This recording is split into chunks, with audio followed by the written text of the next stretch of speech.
Hi guys, we've got another DOM lock in the vise today. This one's just a little bit different from the one that I picked last week. It's still an iX, it's still an iX5, but this time we've got a little interactive pin. I believe this is called a DOM iX5 HT or a DOM iX5 RG, and it's the version with the interactive pin because they come with and they come without. So we're slipping into our lock. We found a binder on pin number 4. Doesn't feel like it's set properly though.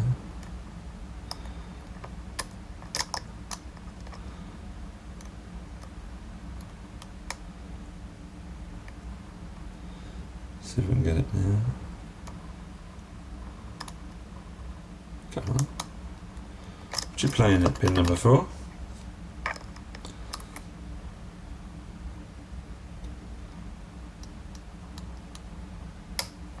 There we go. Now pin number 5. There was a little click and a little turn as well.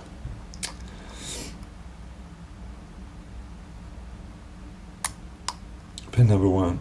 I think it's set, but it also let everything else up, which is not really a problem so early on. Pin number 2 set, I think, as well. Pin number 3 is a spool. It gave us a little bit of counter rotation, so maybe that's it. We've got a nudge off pin number 4. And now we're not doing bad, but pin number 2 is overset. So let's see if we can let up pin number 2 without letting everything else up. Well, that didn't really work, but wasn't too bad. I'm going to go around the other side because pin number 2 looks like it's set now.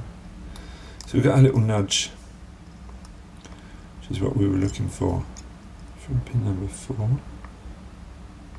Pin number 1 is not giving anything up. Pin number 2 feels good actually. Pin number 3, a little bit of counter rotation, and maybe set.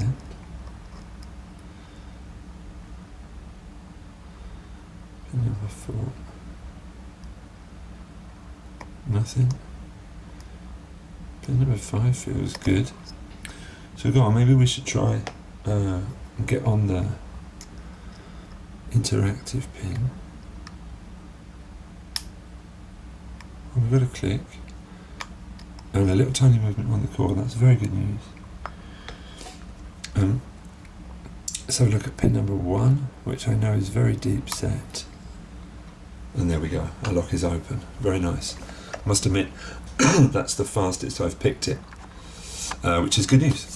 Alright, so I do have the key, so we're going to close it back up and we're going to get it open. Let's just get a bit of space. Lovely. Alright, quite happy with that. It gives us plenty of time to get this thing open and have a good look at what's inside it, because as you can see from the key, it's quite an attractive lock. Interesting things to look at. These wonderful pliers from Talons. It's exactly what you need to get your lock open without damaging the clips. Okay, we're going to put the key in, we're going to give it a little turn and hope for the best. Alright, now, we've got to be careful here to start with. Okay, so just let me zoom in here a little bit and I'm going to explain to you a little problem I had.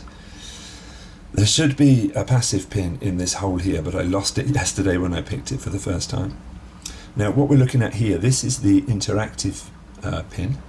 I'm going to try and keep my finger in the correct place. Now when I take the key out, hang on, just let me keep my finger on the back there. When I take the key out, you can see that the interactive pin moves a little. Yeah, you can see that, of course, with the other key pins. Now there was a passive pin in front of that kind of protects the active pin, the interactive pin. Makes it a little bit harder to pick, so I must admit that what I've picked today is a little bit easier than normal because it usually has this passive pin sitting in front of it. Now, as you can see, that active pin, that interactive pin is moving. Let's cover this up. And the reason it's moving is because there's a passive pin at the top here, which presses down on the ball bearing and does that. Once we've gutted it, I'll put it back together without that pin at the top and you can see what happens. For the moment, let's get it apart. So there was 2 passive pins at the top. I'm going to try and tap out here. There we go. We're going to get our tweezers and hide them away so we don't lose them. So we're going to put those up there. Let's see if we can get a better de-zoom here. And I should proceed to gut this thing. The interactive pin is out. And we're going to put that down here. Alright, let's go.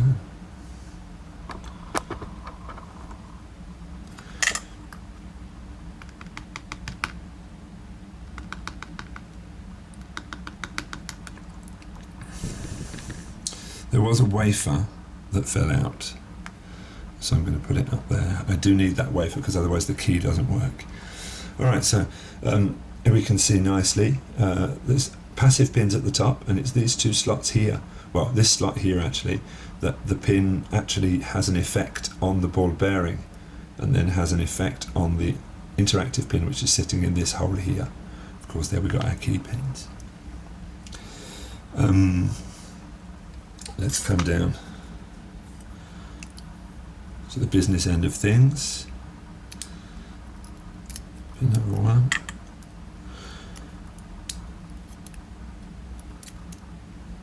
Number 2.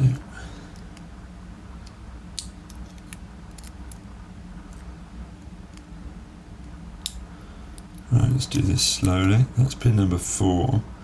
Now the interactive pin is just next. There it is. These tweezers are too thick. That's my interactive pin. I'll put it down here. And finally, pin number 5. The interactive pin has a spring on it. And all of the other springs, of course, are standard DOM springs.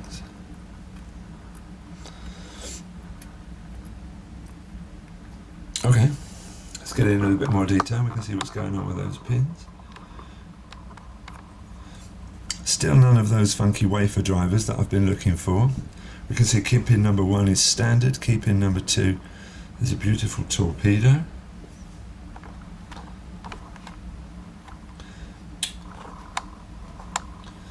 Key pin number 2 is a beautiful torpedo, as is key pin number 3.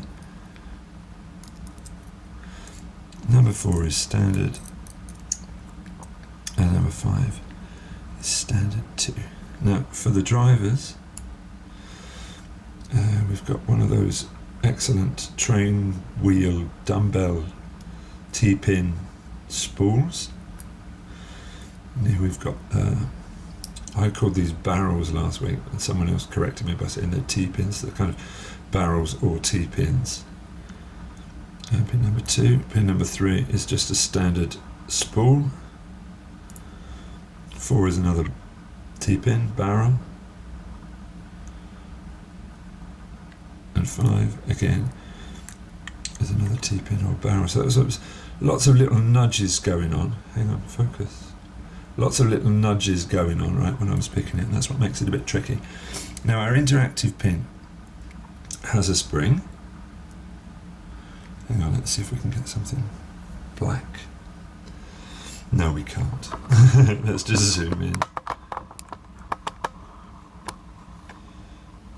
Okay, we got a little interactive pin which kind of looks like a mushroom with its mini spring at the bottom, and that was pushed down with the interactive key pin, which is here. Thin end is in the keyway, and the thick end is what stops it from going right up into the keyway, of course, if you turn to the lock upside down. So just one final thing to do before we pack it in is just have a quick look at how that worked then. So this is where the interactive pin lives, down here. Okay. And if you put the key in, you can see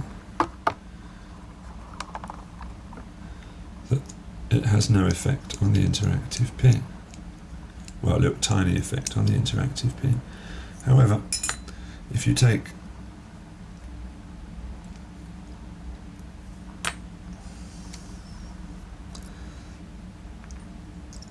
the top pin and put it in its right place up here, this time when you put the key in, nothing happens.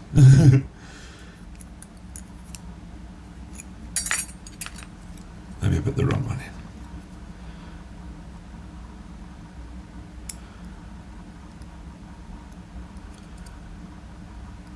Bit too finicky for me, all of this stuff.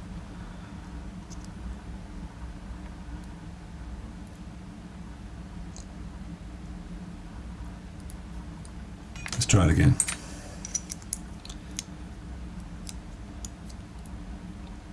This time when you put the key in, you can see that, there we go. You can see that this time it's going to move the little knob in to the shear line, which is going to then push down your interactive pin with the spring on it. So nice little lock.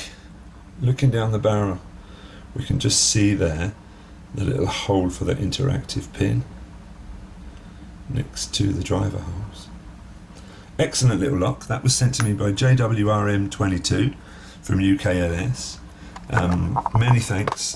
He's sent me quite a few locks when he sent me his package back before Christmas. Can't thank him enough, and I'm going to have to get together a nice package to send back to him. So thanks for watching, guys. That was our DOM iX5, and I believe it's either an RG or an HT with the interactive pin. Thanks for watching.